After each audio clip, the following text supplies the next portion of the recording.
Hello dear friends, आज के video में मैं आपसे बेयर लैंड प्रॉपर्टी के बारे में डिस्कस करना चाह रहा हूँ।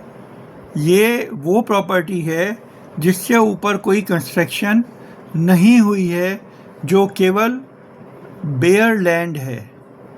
इसके विषय में लैंड यूज़ क्या है, आज की तारीख में वो किन किन एक्टिविटीज़ के लिए परमिसिबल है उस पर, और कितना FAR floor area ratio permissible है, यानी कि लैंड के स्क्वायर फीट एरिया के हिसाब से उस पर हम कितना एरिया बना सकते हैं। इसका उदाहरण मैं आपको दे के बताता हूँ। अगर फ्लोर एरिया रेशो हमारा 1.5 है तो इसका मतलब 150%, यानी कि अगर हमारा 100 गज का प्लॉट है तो उस पर हम 150 गज तक की कंस्ट्रक्शन कर सकते हैं। जितने भी फ्लोर हमें परमिटेड हैं उनमें टोटल कवर्ड एरिया हम इतना कर सकते हैं। इसी तरह से अगर हमारा FAR 2 है या 3 है या 4 है या 5 है, इसी तरह से हम उससे ऊपर एरिया कैलकुलेट करते हैं। Maximum FAR transit oriented development में, ये ट्रांजिट ओरिएंटेड डेवलपमेंट वो पॉलिसी है जिसमें मेट्रो कॉरिडोर के आधा किलोमीटर राइट में और आधा किलोमीटर लेफ़्ट में जो लैंड है और जिसका मिनिमम साइज 2000 स्क्वायर मीटर का है, उस पर आप 5 FAR तक की कंस्ट्रक्शन कर सकते हैं। और ये जो कंस्ट्रक्शन है ये मिक्स्ड लैंड यूज़ हो सकती है, यानी कि आप इस पर रिटेल, कॉमर्शियल, रेजिडेंशियल तीनों तरह की कंस्ट्रक्शन कर सकते हैं एज़ पर दी नॉर्म्स। ये हो गया है कि जो हमें वहाँ पर एक्टिविटीज़ परमिटेड हैं और एज ऑन टुडे कितना FAR वहाँ पर हमारा अवेलेबल है आज की तारीख में।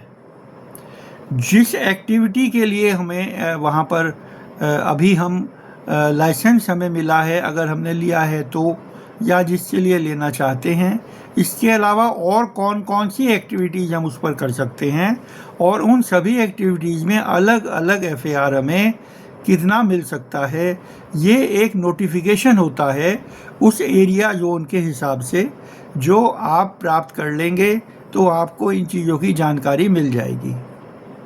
इससे बाद थर्ड स्टेप पर आपको उस प्रॉपर्टी का एड्रेस और गूगल लोकेशन और उस प्रॉपर्टी का आकार क्या है वो आपको जानना ज़रूरी है। इसमें मेन चीज़ ये होती है कि चारों कोण जो है वो 90 डिग्री हैं तो वो रेक्टेंगुलर हो गया। अगर इससे अलावा फ़र्क है किसी में तो उसी के हिसाब से उनका आकार तय किया जाता है। जो हिस्सा जो फ्रंट में अगर अधिक चौड़ा हमारा प्रॉपर्टी का भाग है तो उसको शेरमुखा कहा जाता है। जो फ्रंट में हमारा कम चौड़ा है और बैक साइड, बैक भुजा जो है वो ज़्यादा चौड़ी है, उसका डायमेंशन ज़्यादा है, तो उसको गाय मुखा कहा जाता है।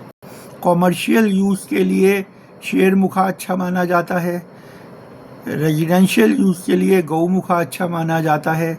ये सब अपने अपने यकीन करने की बात है। प्रॉपर्टी के जो लैंड है उसका आज की तारीख में सर्किल रेट कितना है ये हमें जानकारी हो जानी चाहिए।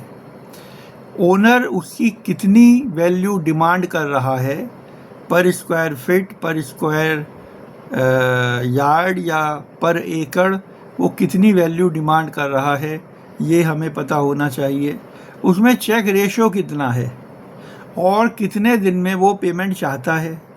डील करने की पोजीशन में कितने टोकन अमाउंट से वो प्रॉपर्टी बुक करने को रेडी है, और एग्रीमेंट टू सेल के लिए वो कितनी % पेमेंट लेना चाहता है, उसके बाद वो एग्रीमेंट टू सेल करेंगे।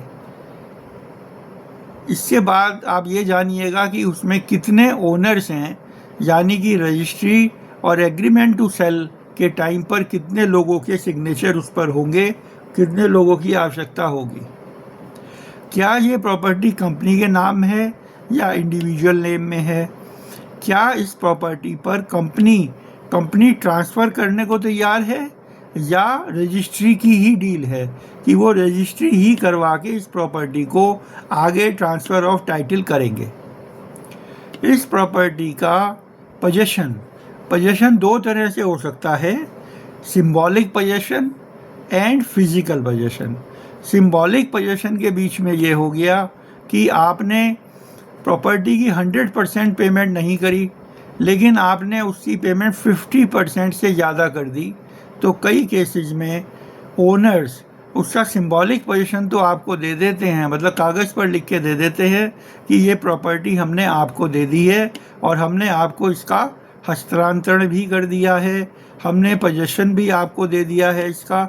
लेकिन जो टोटल पोजीशन दिया जाता है वो फुल पेमेंट के बाद ही मिलता है, जो फिजिकल पोजीशन होता है जिसमें आपका लॉक एंड की लगता है। तो इन बातों का आप ध्यान रखिएगा।